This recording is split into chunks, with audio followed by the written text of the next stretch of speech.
աշակերտներ, այսօր մեր դասի տեսակը նորնյութի հաղորդման դաս է, որի ընթացքում մենք կփորձենք ուսումնասիրել նոր պետություն և ուսումնասիրել այն ամենայն մանրամասնություններով։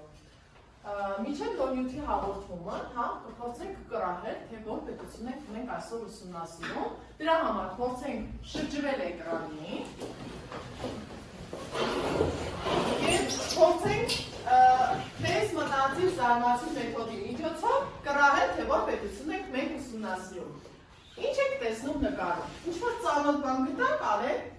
Չինաստանի երկրորդ պարիսպը։ Մեծ բան, ահա, չինական մեծ պարիսպը, լավ, իսկ ինչ եք մտածում նկարի մասին, ինչ մտածելու առիթ տվեց ինձ, ասա շրջան։ Նրանց տանիքները Ահա, կառույցները տարբերվող են, ճիշտ է, շատ լավ, իսկ ինչ-որ մի նկար կա, որը ձեզ զարմացնում է, Տիգրան։ Ահա, ահա, քեզ զարմացնում է այդ վիշապը, ահա, իսկ տես մտածիր զարմացի մեթոդը ձեզ հնարավորություն տվեց կռահել, թե որ պետություն եք եք այսօր ուսումնասիրում։ Այո, այսօրվա մեր դասը Չինաստանի Հանրապետությունն է, որի ընթացքում մենք ուսումնասիրենք Չինաստանը, ուսումնասիրենք նրա աշխարհագրական դիրքը, մակերևույթի խոշոր ձևերը, ուսումնասիրենք Չինաստանի բնական պայմանները և ռեսուրսները։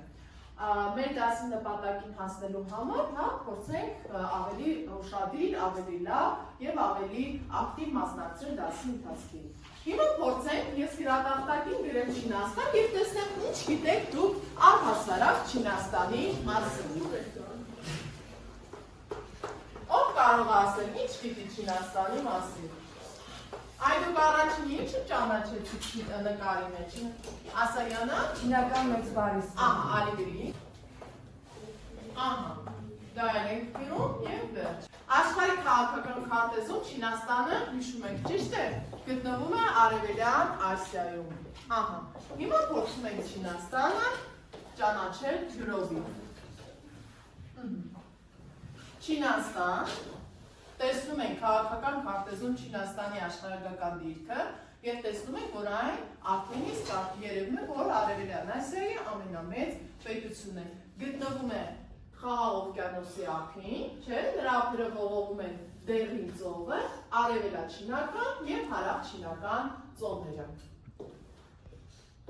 Չինաստանը չինաշխարհիկ երկիր է, որը առանձնանում է իր գեղեցիկ բնությամբ, հրաշալի բնապատկերներով։ Չինաստանը նաև գյուտերի երկիր է։ Տեսնում ենք Դեղին ծովը, որը ողողում է Չինաստանի հյուսիս-արևելյան հատվածը։ Տեսնում ենք, ահա։ Եվ այս բանով այն ինչ որ ես ներկայացրեցի ձեզ, փորձենք վերադարձնել ինձ, այն ինչ դուք սովորեցիք Չինաստանից, ինչ վերցրեցիք իմ պատմածից։ Անահիտ։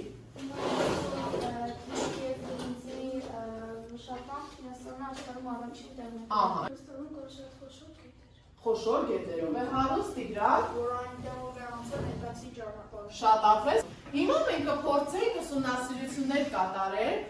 խմբային աշխատանքի միջոցով և ուսումնասիրել Չինաստանի մակերևույթը, աշխարհագրական դիրքը, ջրագրությունը։ Կատարենք խմբային աշխատանք։ Լավ, ես ուզում եմ այսօր խմբերը բաժանենք հետևյալ օրինաչափությամբ։ Խմբերը բաժանում են ըստ ծննդյան եղանակների։ Ովքեր ծնվել են ձմռանը, ովքեր ծնվել են աշնանը և ովքեր ծնվել են ամռանը։ Հիմա խմբային աշխատանքները Չինաստանի աշխարհագրական դիրքը պայմանականորեն կտամ ձեզ։ Չինաստանի ջրագրությունը և մակերևույթը ձեզ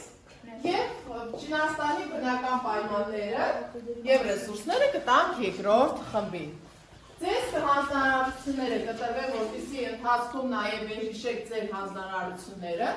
Նաև օգտագործում ենք հեռախոսներ, յուրաքանչյուր խումբ թող ունենա մեկ հեռախոս,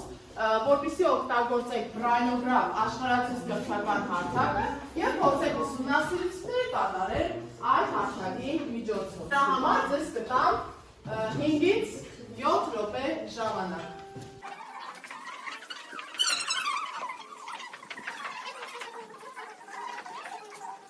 Հավաքագրեք աշխատանքները, որովհետև ժամանակը արդեն ավարտվում է։ Ահա, ժամանակը լրացավ, ավարտում ենք աշխատանքները։ մենք պետք է կատարենք փոխադարձ գնահատում, ձևավորող գնահատում եւ ձեզ կտրվեն յուրաքանչյուր խմբին դրոշակներ, որոնք ըստ գույների կարմիրը ցույց է տալիս, որ դուք ձեր ընկերների աշխատանքը գնահատում եք գերազանց, կանանչը գնահատում եք լավ եւ վատ է գնահատում անուշակագույն գույնով։ Ձեզ տրվում է, խնդրում եմ ձեր գնահատումները լինեն հիմնավորված եւ ճիշտ։ Մենք ներկայացնում ենք Չինաստանի աշխարհագրական դիրքը։ Կարող ես ասել, որ պետությունից հետո է Չինաստանը, տարածքով 4-րդը, տեսնեք։ Ռուսաստանից, Ապրես։ Կանադայից, Ամերիկայից եւ հետո Չինաստանից։ Ամերիկայից թե Ամերիկայի Միացյալ Նահանգներ։ Ամերիկայի Միացյալ Նահանգներ։ Շատ լավ։ Այն է Պետությունները ցուցափայտող անելին։ Ահա, Մոնղոլիան, Ռուսաստանը, Ղազախստանը։ շատ լավ։ Չինաստանը 320 անգամ մեծ է Հայաստանի Հանրապետության տարածքից։ Իսկ կարող եք ինձ ասել կամ ցույց տալ որևէ գործիքով աշխատեցնելով, թե որքան է Չինաստանի ձգվածությունը հյուսիսից հարավ։ Ով կարող է աշխատեցնել գործիքը։ Բաբկե, փորձիր։ Որ գործիքը կվերցնես։ Կանոնը, ահա։ Հյուսիսից հարավ, չէ, հյուսիսից հարավ ձգվածությունն ես որոշում։ Ահա։ Կեցես, ինչքան կազմեց։ 2042 կիլոմետր։ Հիմա հաշվենք Հայաստանից դեպի Չինաստան հեռավորությունը, Յանա ջան, հաշվի։ Ահա, հեռավորությունը 2392 կիլոմետր։ Ահա, իսկ կարող ես ասել, եթե մենք ինքնաթիռով շարժվենք, որքան կտևի։ 2 ժամ 23 րոպե։ Իսկ եթե որոշենք ոտքով շրջակայել, 1 օր 5 ժամ։ ոտքով, մեկ օրը դժվար հասնենք Չինաստան։ 17 ժամ։ Խմբերը գնահատելի են նյութի ճիշտ եւ գեղեցիկ մատուցումը եւ գնահատել ենք ՏՀՏ գործիքների ճիշտ կիրառումը։ Մենք նյութի գեղեցիկ մատուցումը գնահատում ենք գերազանց, քանի որ նյութը շատ գեղեցիկ է մատուցված եւ հասանելի է։ Իսկ ՏՀՏ գործիքների կիրառումը գնահատում ենք ևս գերազանց, որովհետեւ կարողանում են օգտվել ռայնոգրաֆից եւ Ճիշտ կատարեցին աշխատանքները։ Նորից գերազանց։ Լավ, շնորհակալություն, ես ևս գնահատեմ առաջին խմբին, ես ձեր աշխատանքը ներկայացնելը կգնահատեմ լավ, որովհետև դուք ամեն դեպքում ունեիք դեռ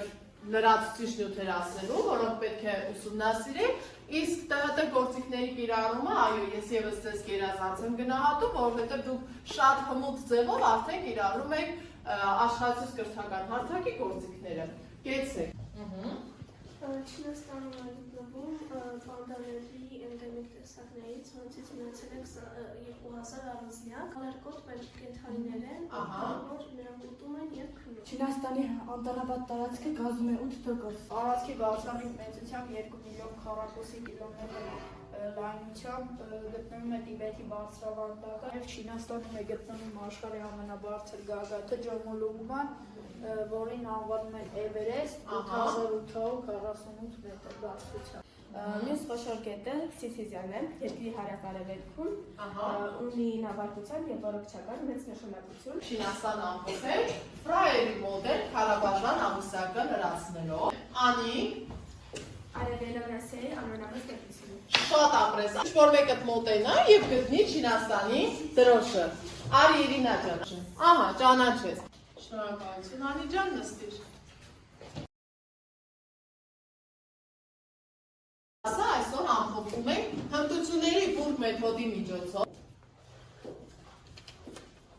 Ձեր ժամանակը լրացավ։ Ինձ համար դրական հույզեր այն, որ այս դասը շատ լավ անցավ, ինչպես մնացած դասերը։ Լավ։ Համար հետաքրքիր էր այն փաստը, որ Չինաստանը թեև բրինցի մշակմամբ գրավում է առաջին տեղում։ Ապրես։ Ինձ համար դրական հույզ էր այն, որ ինձ միջոցով հասկացա դասը եւ Չինաստանի մասին կարծիք կազմել։ Ինձ հետաքրքիր էր, որ Չինաստանը անցնում է մետաքսի ճանապարհ։ Ինչ ատում եկավ չինական Փարիզը։ Ահա, դա քեզ համար դրական հույս է։ Դրանից հետո երրորդ բնակչության երկրն է։ Եվ դուք օգտակար տեղեկություններ քաղաքացիք Չինաստանի մասին։ Տնային աշխատանք ձեզ հանձնարարում է ուսումնասիրել Չինաստանը, եւ օգտվելով համացանցից լրացուցիչ տեղեկություններ բերել Չինաստանի մշակույթի եւ առհասարակ Չինաստանի մասին։ Շնորհակալություն։